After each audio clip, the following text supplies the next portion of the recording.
மாறாத தெய்வம், மாறாத தெய்வம் நீ மட்டும்.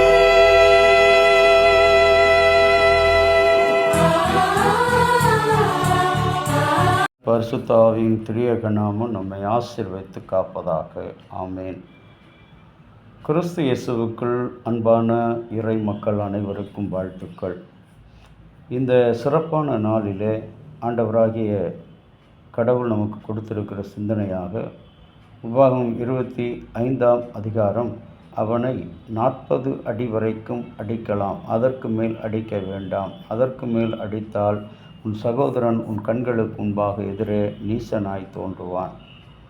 அன்பான இறை மக்களே, இஸ்ரவேல் மக்களிடத்திலே ஒவ்வொரு சூழ்நிலையிலும் அந்தந்த சூழ்நிலைக்கு ஏற்றபடி ஆண்டவராகிய கடவுள் அவர்களுக்கு சட்டங்களையும் ஆலோசனைகளையும் வழிகளையும் வகுத்து கொடுப்பதை நாம் அறிகிறோம். அவர்கள் இந்த உலகத்திலே யாவே கடவுளோடு வாழ வேண்டும் என்று 10 கட்டளையை கொடுக்கிறார். மனம் திரும்பாமல் போன மக்களுக்காக 10 வாதைகளை கொடுக்கிறார். அதுபோல அவர்கள் அடிமைத்தனமாக இருந்த வாழ்க்கையிலே 40 நாட்கள் அவர்கள் அங்கே அடிமையாக இருக்கின்ற அந்த வாழ்வை பார்க்கிறோம். இந்த 10 கட்டளையை பெறுவதற்கு மோசே 40 நாட்கள் சீனாய் மலையிலே வீற்றிருந்தான் என்று சொல்லி பார்க்கிறோம். ஆகவே இந்த 40 என்ற எண் திருமறையிலே மிக மிக முக்கியமான ஒரு எண். இந்துக்களை எடுத்துக்கொண்டோம் என்று சொன்னாலும் 40 நாட்கள் உபவாசம் இருக்கிறார்கள். இஸ்லாமியர்கள் 40 நாட்கள் உபவாசம் இருக்கிறார்கள். மோசே சீனாய் மலையிலே 10 கட்டளை பெற்று வர 40 நாட்கள் இருந்தார் என்று சொல்லி பார்க்கிறோம். ஆண்டவராகிய இயேசு கிறிஸ்து இந்த உலகத்துக்காக சிலுவையிலே ஒப்புக் கொடுக்க போவதற்கு முன்பாக 40 நாட்கள் அவர் உபவாசித்திருந்தார் என்று சொல்லி பார்க்கிறோம்.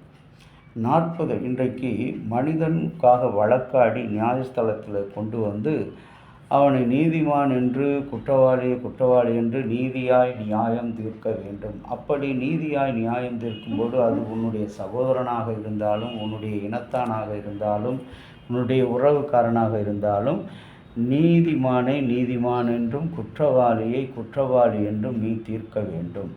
அப்படி தீர்க்கப்படுகின்ற வேளையிலே அவனை அடிக்கும் பொழுது 40 அடிகள் என்று சொல்லும் பொழுது கடவுளுடைய மீட்பை குறிக்கின்ற ஒரு வார்த்தை. 40 நாட்கள் உலகத்தின் மீட்புக்காக இறைமகன் இயேசு உபவாசம் இருந்து பிசாசோடும் அலகையோடும் உலகத்தோடும் அவர் வெற்றி பெற்ற கடவுளாக ஆண்டவராகிய இயேசு கிறிஸ்துவை நாம் பார்க்கிறோம்.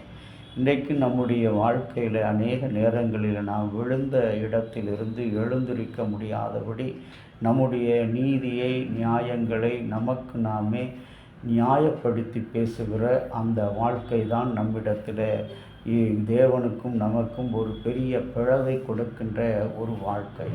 ஆகவே நியாயப்படுத்துகிற அந்த நீதியை ஒருபோதும் கடவுள் விரும்புவதில்லை. நியாயப்படுத்துகிற குற்றவாளியின் குற்றத்தை கடவுள் விரும்புவதில்லை. நீதியை நீதி என்றும் குற்றத்தை குற்றவாளி என்றும் நீ நியாயம் தீர்க்கும் பொழுது ஆண்டவராகிய கடவுள் உண்மையாகவே உன்னை இந்த உலகத்தில் அவர் நீதிமானாக வைக்கின்ற ஆண்டவராக இருக்கிறார். அன்பான இறை மக்களே, திருமறையில் அநேக நேரங்களில் பார்க்கிறோம். இந்த யோபு என்ற ஒரு பக்தன், அந்த பக்தன் தன்னுடைய வாழ்நாளில் முதல் அதிகாரத்தில் ஆண்டவராகிய கடவுளால் அங்கீகரிக்கப்பட்ட ஒரு பக்தன், விசுவாசி. அங்கீகரிக்கப்பட்ட அந்த பக்தன் விசுவாசி இன்றைக்கு ஆண்டவரிடத்திலிருந்து சோதிக்கப்படுகிற ஒரு மனிதனாக, கடவுளே அந்த சோதனைக்கு அனுமதிக்கிறவராக, பிசாசை பார்த்து நீ அவனுடைய உயிரை மட்டும் விட்டுவிடு, அவனுடைய உடைமைகள் எல்லாவற்றையும் எடுத்துக்கொள் என்று சொல்கிறார். அன்பான இறை மக்களே, இன்றைக்கு நீதியையும் நியாயத்தையும் நமக்கு நாமே சுய நீதியையும் நமக்கு நாமே சுய குற்றத்தையும் செய்து அதை நியாயப்படுத்துகிற அந்த வாழ்க்கை ஆண்டவர் இன்றைக்கு 40 அடிகள் என்று சொல்லும் பொழுது நம்முடைய வாழ்வில் வருகிற ஒவ்வொரு கட்ட சோதனைகள், வாழ்க்கை, இவைகளை நாம் நினைவு கூற வேண்டும். அதுதான் அந்த 40 அடிகள். அப்படி 40 கடவுள் நாம் தாங்குவதற்கு தக்கதாக அடிப்பாரே ஒழிய, தாங்குவதற்கு தக்கதாக சோதிப்பாரே ஒழிய, அவர் அதற்கு மேலாக சோதிக்கவும் மாட்டார், அவர் வாதிக்கவும் மாட்டார். ஆகவே நாம் நீதியை நீதி என்றும் குற்றவாளியை குற்றவாளி என்றும் வழக்காடும் பொழுது சொல்ல வேண்டும். அது சொந்த ஜாதியாக இருந்தாலும், இனமாக இருந்தாலும், உறவினராக இருந்தாலும், கடவுளுடைய அந்த 40 அடிகளுக்கு நம்மை ஒப்பு கொடுத்து மனம் திரும்பி வாழ இறைவன் இந்த நாளை நமக்கு கொடுத்திருக்கிறார். இந்த நாளிலும் விசேஷமாக என்ன ஒரு முக்கியமான ஒரு நாள் என்னவென்று சொன்னால், சிறுதொழில் நாள், தேசிய விளையாட்டு நாள் என்று அழைக்கப்படுகிறது, சிறுதொழில் நாள் என்றும் அழைக்கப்படுகிறது.